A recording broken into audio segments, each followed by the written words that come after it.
of a production that is taking to the stage in the Balor Arts Centre this week coming between the 29th of May and the 31st of May. It's called Nobody's Talking to Me, from the pen of Tommy Marin, and is directed by Monica Doherty. And I'm delighted to say that I'm joined in studio by Angeline Driver, Grace Quinn, and Mary Sweeney. Good morning to you all.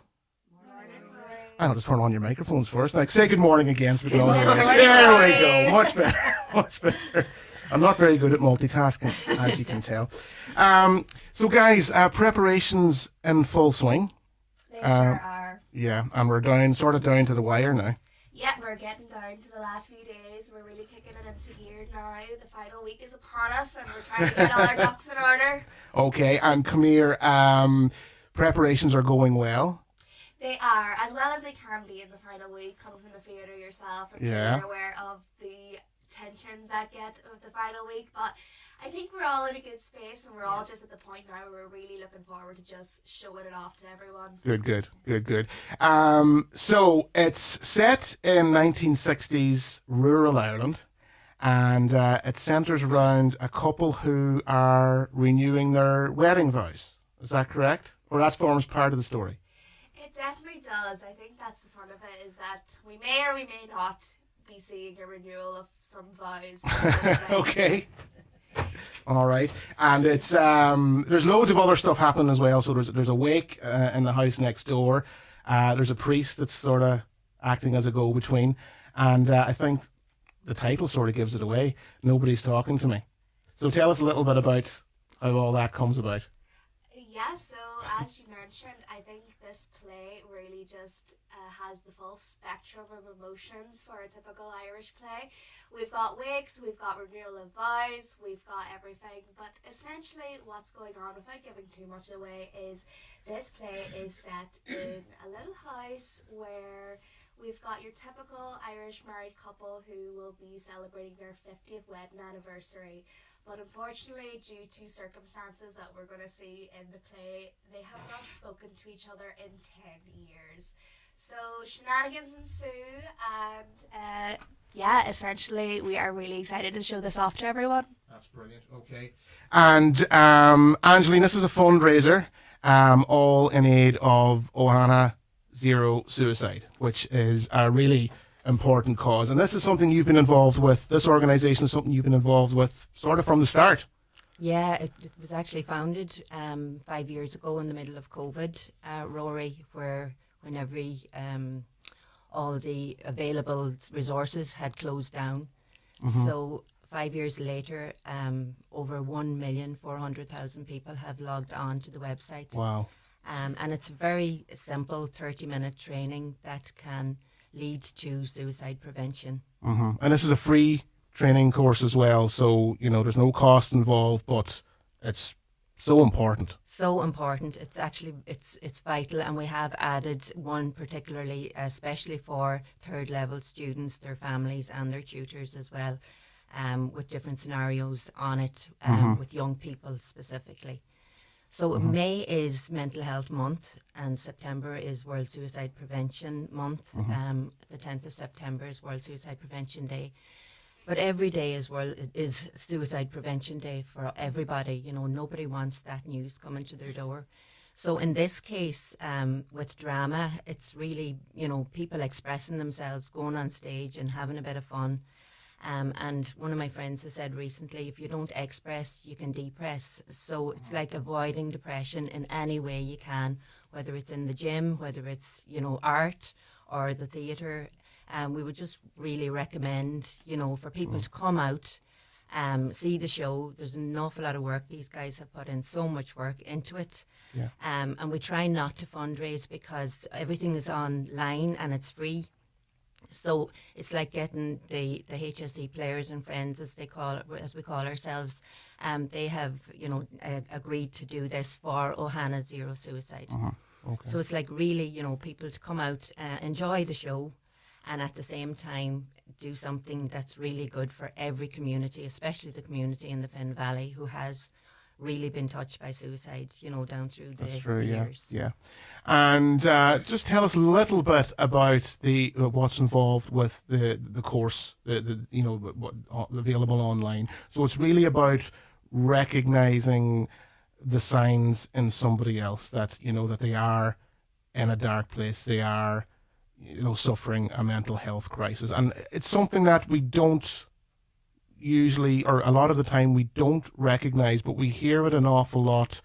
When someone does sadly take their own life, we quite often hear, if only I had known, if only they had talked to me, if only I had recognized, but I didn't recognize because they were in such good form. They seemed so happy.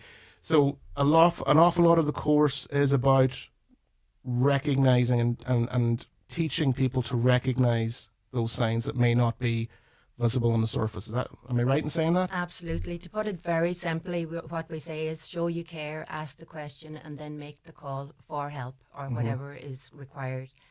So simply, show you care is by actually saying to somebody, if you notice that they're not themselves, if their behaviour is slightly different, or even their clothes or their hair is if it's somebody that's usually presents in an immaculate way, and suddenly they're coming in late or tired or dishevelled.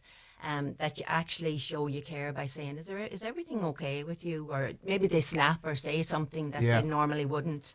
Something out that's of character. different. Something that's different in their personality that you kind of notice. And that could be with a sibling or a child, your own offspring, or somebody at work. That you just notice something different, and you having the tools, because a lot of people say, well, I don't want to say anything, I don't know. So this gives you the confidence. When you do this course, it gives you the confidence to know what to say. Yeah. And I'd say that probably is an issue and something that people are afraid to do because they're afraid of maybe offending somebody, and they don't have the confidence to, as you say, ask the question.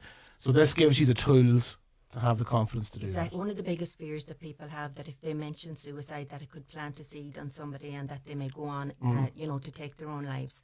But evidence has shown that by actually asking somebody, are you feeling suicidal, that has the power to not have somebody take their own lives, and there's no evidence to show that it has caused somebody to take their own lives. So being powerful and saying, are you feeling suicidal, and then knowing what to say and do afterwards, because there's no point in saying that and then somebody saying, yes, I am, and then you're kind of, you don't want to, you can't leave it there. Yes. So it really gives you the power to say, well, I know what to do now. This is what we need to do. And it might not necessarily be that at all. It might be somebody's just gone through a bad patch, and they just want to talk about it. They might not necessarily be suicidal, or they might not necessarily even need, special care. They might just feel like talking to somebody, and from once they talk it out, it can go away. It can be sorted very, very simply. Or somebody can say, well, listen, we'll go for a coffee. That I know somebody that has happened to before, and we can chat to them. Would you like to chat to them? And in a lot of cases, they don't need expert help at all. You just need a support, some sort of a support network. Somebody to talk to. And talk it out. In some cases, they do. Yes. They do need specialised help. But it's about sort of planting those seeds and taking the all-important first step, really. Yeah, and then knowing where to go with it then. And there is obviously, do you want to just give a quick mention to the website, how people can access this training? Yeah, you just go on ohana.ie. Okay, ohana.ie. Yeah, and you just take it from there. Follow it starts the link. The training. Okay. So the show opens on May 29th. Mary, you're involved with the show as well. You're being very quiet over there. I'm going to move this microphone over to you, and you can tell us all about your character in the show. Right, my character is Maggie, and Maggie is married to Matty. And Matty and Maggie doesn't talk and haven't talked for 10 years. Maggie is cross at times, and then there's other times she's very funny. So I love the Sounds like you've been cast to type a bit there, Mary. Mary. I have. And she loves sticking a hand out at Andy, who is our daughter's boyfriend, and that's the funny part of her. Okay. So it's a contrast, and I love Prater because she's a good character. Multifaceted, you could say. Yes, Very good. Okay. Yes. And Grace, you're involved in this as well, and you're no stranger to the stage either. Not anymore, no. I've barely come up on the scene in the last few years. So tell us a little bit about the character you're playing this time around. So yeah, I am playing Josephine, who is the daughter of the main couple from the play. Okay. And Josephine she's funny and she's feisty, but she's very much caught up in the middle of what's going on in this parent house.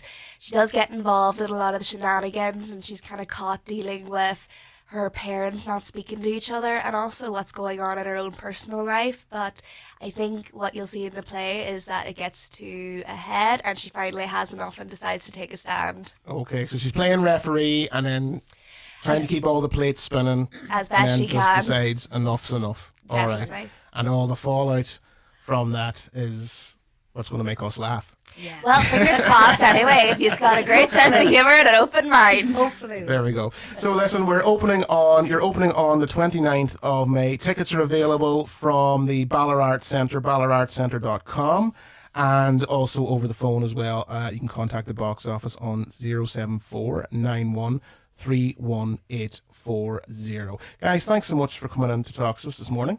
Thanks so much for And having us. break a Rory. leg, and we're looking forward to seeing you on the stage on the 29th. We'll be there, so really looking forward to it. And best of luck with everything. Thank you. All right.